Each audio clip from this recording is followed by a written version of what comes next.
Hey, good morning to everybody. Happy Tuesday. It's Daryl here. It's bright and early 4 a.m. on the dot here in Connecticut on the East Coast. Okay, this is going to be a very personal video. I'm not sure how this is going to go. My hands are, I'm still shaking. Okay, let me just start at the very beginning. I was going through my news feed, 2 a.m. I'm up, I'm going through the news feed. I came across a story that grabbed my interest. It wasn't a big story. It wasn't about Donald Trump or anything major. It was about DC Comics, Superman's son. Not Superman, Superman's son. That's for the Republicans out there. All right, let me just cut to the chase here. Republicans all in an uproar again. What was it? It was Mr. Potato Head. I can't even remember now. Honestly, I can't even remember what they were going to take away beef, Mr. Potato Head. I can't remember the other ones. So they mistakenly think, because they don't even know what they're talking about, they think Superman is turning gay. That's what the Republicans are all in uproar about. To be more exact, the real story is DC Comics coming out new issue. Superman and Lois's son is bisexual. There's a picture of him and all these. The links will be down below. And the picture of John Kent, Superman's son, kissing another male. I can't remember the other character's name. Nakamura. Forgive me if I got that wrong. I'm not familiar with DC. I'm more of a Marvel guy. Anyway, so Superman's son, John Kent, an adult male, apparently bisexual. Okay, interesting. But Republicans uproar. Oh my God! So this is what. Let's see what. I'll have the links down to this below, but this is going to get more serious in a second. All right. Wendy Rogers, a Republican state rep from Arizona, said we should call him Superman from now on. I did that good, huh? And then I think each one of these people. Next, Josh Mandel, running for U.S. Senate in Ohio. Oh my God, they're literally destroying America. That was his tweet. Literally destroying America. By having and they just, the thing about this that struck me is these are writers, creators at DC Comics, right? But to Republicans, this is a big woke conspiracy. We're all working and conniving together to take down America. No, man, this is just different facets of America. Musicians, writers, artists, librarians, politicians, teachers, doctors, moving forward with a more forward way of thinking, of including people and not having this bully mentality that you're not normal. I'm going to get more into that in a second. It's not some big literal conspiracy to destroy America. The worst one's coming up. This one struck a chord with me. Omar Navarro.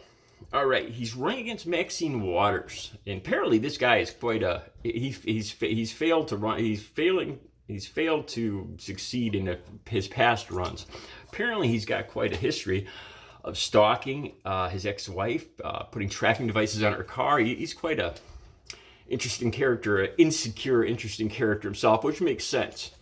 So, in a tweet, this guy says, this is another Republican now. He says that a character, I don't know who he's talking about. I'm not familiar with 101 Dalmatians, but a character, one of Cruella's crew, the woman that wore dog skin coats, he wasn't upset about that.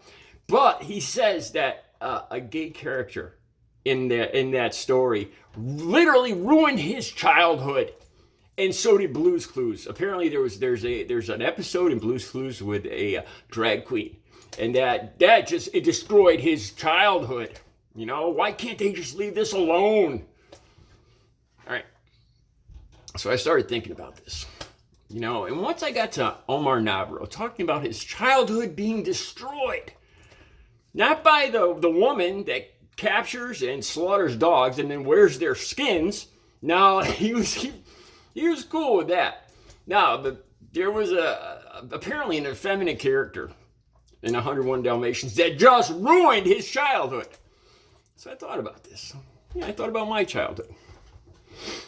Now, I thought about my father getting terminal brain cancer, terminal malignant brain cancer. I learned those words when I was 8 years old. Terminal malignant brain cancer.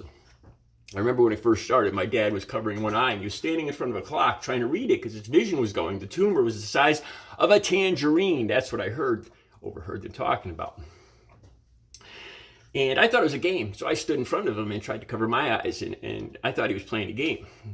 Little did I know, 6 months later, those 6 months, they would be operating on chemotherapy, cutting into his head. He wouldn't recognize me anymore. And then I'd eventually lose him on March 20th, 1975. He passed away just a few months after getting terminal brain cancer. All right, so yeah, that's a little different. That's a little more intense. That's, and then I've talked about this in other videos. And like I said, you have to look at things as the positive side. That made me a stronger man. It made me step up and become a man in my family at 9 years old. And I have more stories to talk about that. But then I started thinking more about the relation between this guy, just kind of wanting to, why do they have to publicize this gay stuff? Why can't everybody just be normal?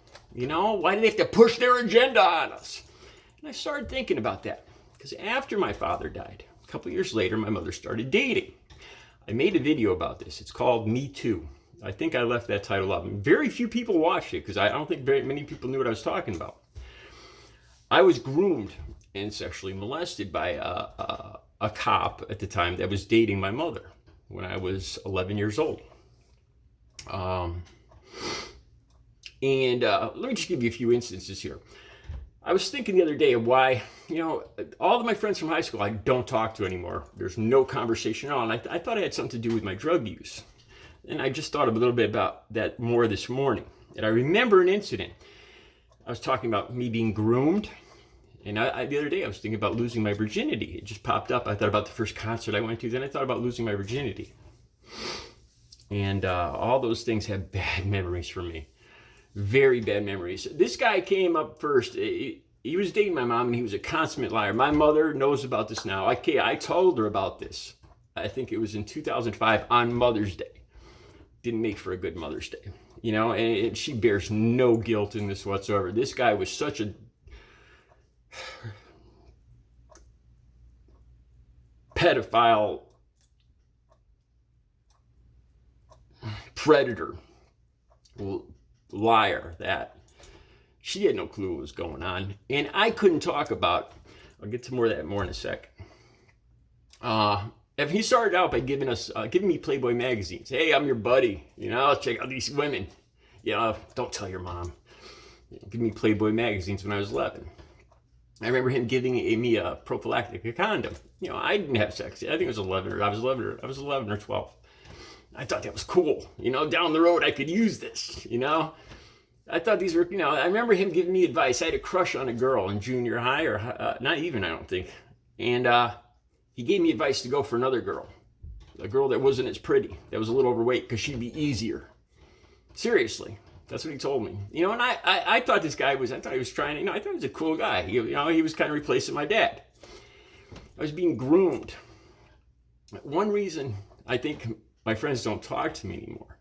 There was a time when my mom had to go back to Maine when my relatives died, and she had him watch me while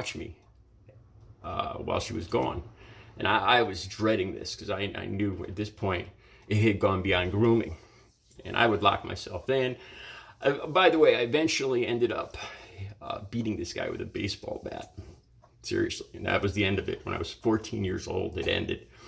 The baseball bat left marks in my ceiling where I was swinging it at him. And then I had to lie to my mother on how those marks got in my ceiling. I said I was practicing with nunchucks. I still hadn't told her yet. Now, getting back to my mom going to Maine. So I had one of my friends stay with me because I was scared of staying alone with this guy. Next morning, I don't remember what happened that whole night. Next morning, me and my friend woke up buck naked together in the bathtub. Nothing happened. Neither one of us knew what happened, but it became pretty obvious. This guy got us drunk and tried to, I think from what I do remember, he got frustrated and angry and just tossed us in the bathtub and was done with us. It's a good reason why my friends don't talk to me anymore, and might have something to do with my drug use. I'm not going to blame it on that or anything. But the reason I didn't talk about this is because of the stigma that was attached. I was afraid that people would think I was gay. I was terrified of that. So I never talked about it. I thought it was my fault, or even if it wasn't my fault, I'm a straight guy. I've always been a straight guy. And that's, and I don't have, I don't consider this guy homosexual, the guy that groomed me and more. He was a predator, that's what he was. I couldn't talk about it. 1998, I think it was. Matthew Shepard, do you remember that? They tied this guy openly gay guy, to a fence in Wyoming with barbed wire. Beat him to death, I think. I think he ended up dying. I'm not even sure. I'll have the link down below. I know he was in intensive care in the hospital. And I finally, in a drug-induced haze in 2005, I think I was almost 40 years old, Mother's Day. I went to borrow money again. I was on a drug run. I blew off my family for Mother's Day to go use drugs. And I was going to borrow more money. And I just spewed it all out, what had happened years ago. And, my mother was so angry. Thank God, I was afraid they wouldn't believe me, or they think it was me, that I was so afraid of being gay, of being looked at as gay. That right there, the reason that I didn't talk was because of this people like this, that they want to keep it all tucked away. Don't talk about it. Normal people aren't like that. Let's just talk about normal people. My whole life would have been different if I could have just ratted this guy out. If I had if I wasn't so terrified of being labeled gay, and I could have just ratted this guy out the minute I realized I was being groomed, my whole life would have been different.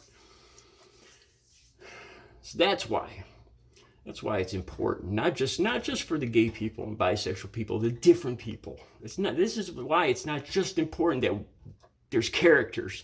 There's open talk and music and art and movies and TV shows about different people.